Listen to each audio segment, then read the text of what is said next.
Yo, this is Jared Cootie. Sorry for the late video. Been kind of going through a whole lot here, reading up on our election results that we've had. Still got a couple of races that are going to a runoff.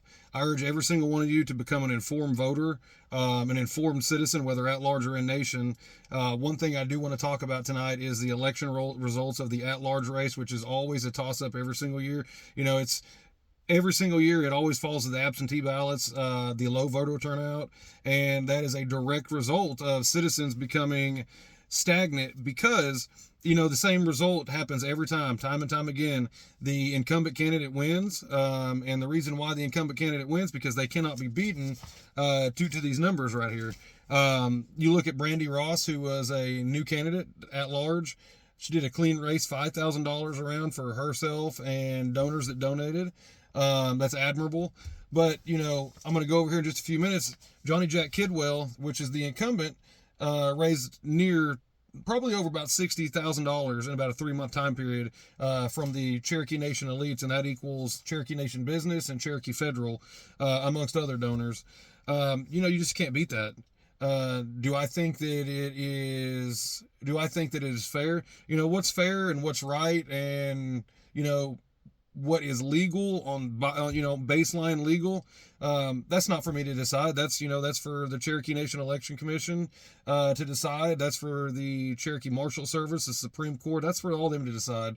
But what I can do is show you things that are easily accessible. You all can get this stuff by just sending an email into the Cherokee Nation Election Commission and ask for the financial disclosures, and you can get all these things. Do I believe everything that they get, whether in-kind donations or regular donations? Do I think that all that is reflected on this paper? No, I don't. If you think that $60,000 is all that one candidate received, you're very naive, and I am as well. So I'm going to go over a little bit of this stuff with you guys. And, I want us all to sit here and realize that we can have better.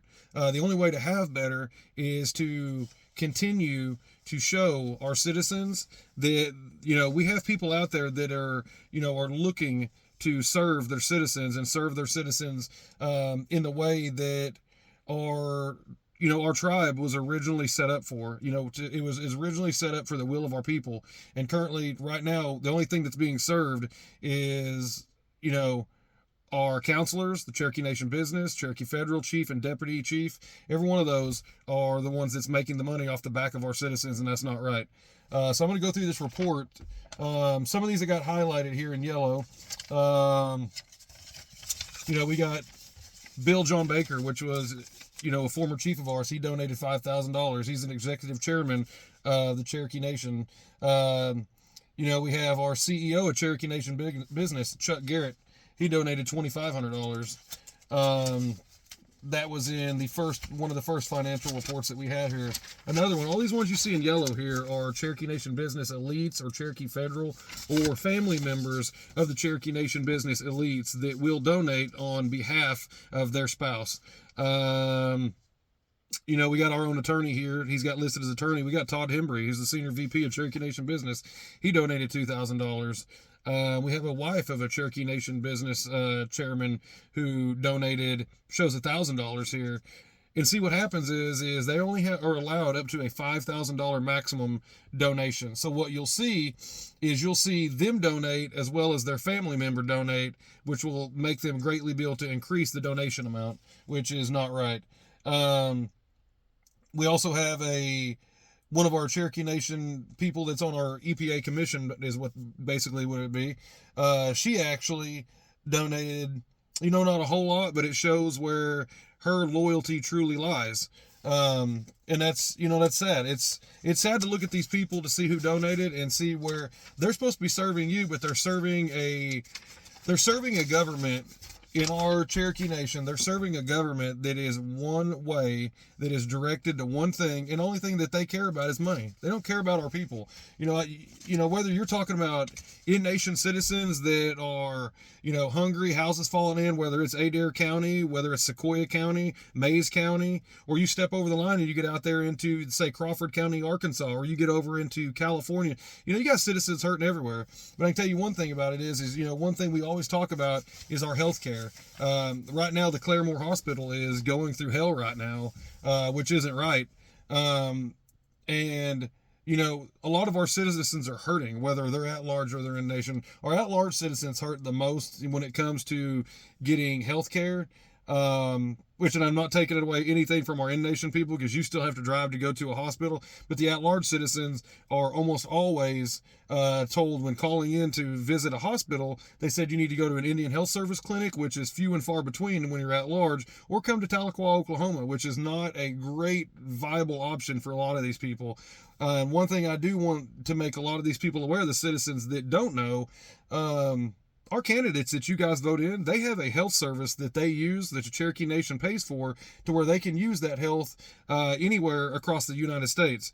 So not only are they allowed the insurance through the Cherokee Nation whenever they're in Tahlequah or any Indian Health Services, but they also carry a card with them where they can use health care just like a United Federal or your Blue Cross Blue Shield. That can be used anywhere across the United States.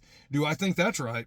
I don't think that's right, just for the simple fact of you, I, or any other person that's hurting that needs to seek health care anywhere that's not inside the borders of the Cherokee Nation. You have got to really struggle to find health care where these guys have a viable option at any given time. Do I think that's right when it comes to them fighting for you, saying that they fight for you and your family and all that stuff? No, I don't, because, you know, why haven't they seeked a better option for the citizens than say, hey, come to the Cherokee Nation, use our services? You know, that's not viable. I think we have a lot of citizens out there that would pay a small premium to know that their family was taken care of and could use an option through an Indian Health Service with just a card. You know, it'd be a viable option, but we don't do that, because the only thing we care about is the money in our pocket and the services or the companies that we can buy and we can use. You know, that's not right. You know, one thing that I find, you know, incredibly disrespectful to our tribe, and not only our ancestors, is, you know, we're no longer a tribe. We're no longer a Cherokee Nation tribe. We're a Cherokee Nation, and they say it right there in the name, that we are a Cherokee Nation business. We went from a tribe to a corporation over the last few decades, and, you know, I don't see any way that it would change other than the fact that our citizens becoming informed citizens, and, you know, basically going out and, you know, you got to talk. You've got to sit there and you got to read literature. You've got to look into what's going on with our tribe right now, because what you see is all smoke and mirrors. You see, hey, we're having a great time. Look, we're having cards. We're printing off CDIB cards, you know, for these citizens. We're coming out, and every one of us we're going to have a good time with each other. You know, that's all fine and dandy, but underneath the cloak here, we have a lot going on. And we need to make our citizens a lot more aware and informed when it comes time to election, because 2027 is going to be a huge election. The chief is going to be termed out then. More than likely, Deputy Warner will probably try to step up in his place and get elected in there. And one thing we have to do as informed citizens, we got to make the best decision for our tribe that we can. And we cannot continue to allow these elites to delegate our candidates and make a pool to where we cannot vote people in that will better serve our, you know, not only our communities but our tribe.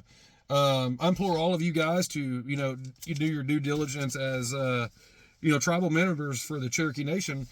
Go out there and you know, ask questions. You know, if you need to, you know, we got a lot of people out there that are very, very, very smart and are very, very, very knowledgeable about what's going on in our tribe. You know, reach out and ask somebody, you know, because you'll see a lot of people post out there that are very, very, very intelligent people. But the thing is you really got to watch out for the tribal members that are self-serving, that are doing all they can to work their way up to become close to the Cherokee Nation board members, and eventually work their way up into a spot to become either a candidate, because that's what you see a lot of what's going on right now. There's a candidate right now, and I believe it's in District 9 that's running. We had a guy one of the candidates come out of nowhere, but he posted online, the chief posted online that he is endorsing along him with Deputy Chief Warner, endorsing this candidate. And guess what? That candidate went very far, looking to possibly win it. And as long as, our citizens, if they continue to vote for that man, but what they need to do is they need to go, and what I'll do is I'll pull the financials, because I want to see the financials of how much the Cherokee Nation business elites donated to this one said candidate. Because guys that are hardworking citizens, men, women that are hardworking, that are running to be a council member to better serve our communities, they don't have a chance whenever you're fighting against people that make money like this right here, that truly do not deserve to be in office, because the only thing they are is self-serving, and they're looking to eventually work their way up to make money, to eventually basically have to do nothing in life. And I appreciate the ones that are. We've had a lot of people over the years that are council people that have helped us out. But we had a good talk the other day. Most people don't understand how much money that these council people make, and also how much money that the deputy chief and the chief makes. The deputy chief makes around $222,000 a year. Is that fair? No, it's not fair. The vice president of the United States of America makes $235,000 a year. And that's admirable, because, he not only would, when it comes to any, vice president, their job is to not only be the vice president of the United States and go all throughout the United States, but also be a diplomat outside the United States, travel all around the country, visit with people, and basically try to keep the peace with, not only abroad, but in the United States.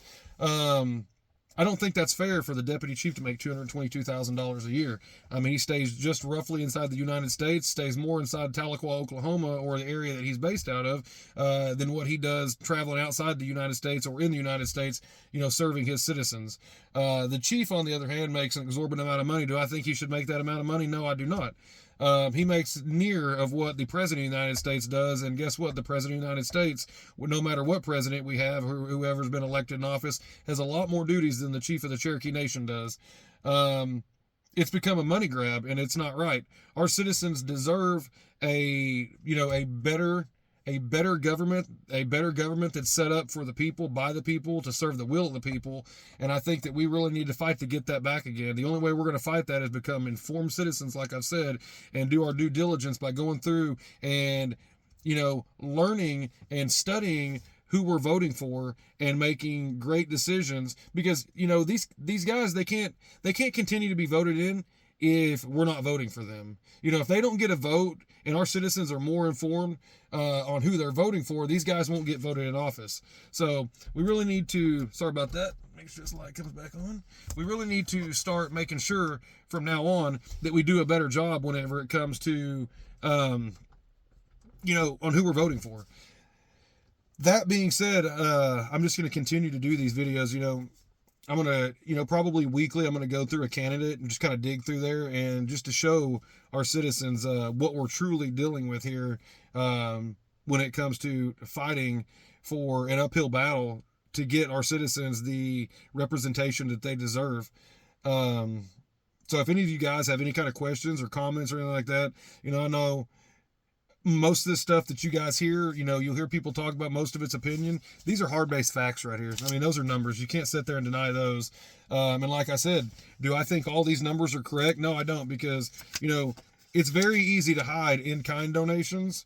It's very easy to hide donations that you don't actually keep records of. It's very, very, very easy to hide those things, and that's what that's what we're constantly dealing with here.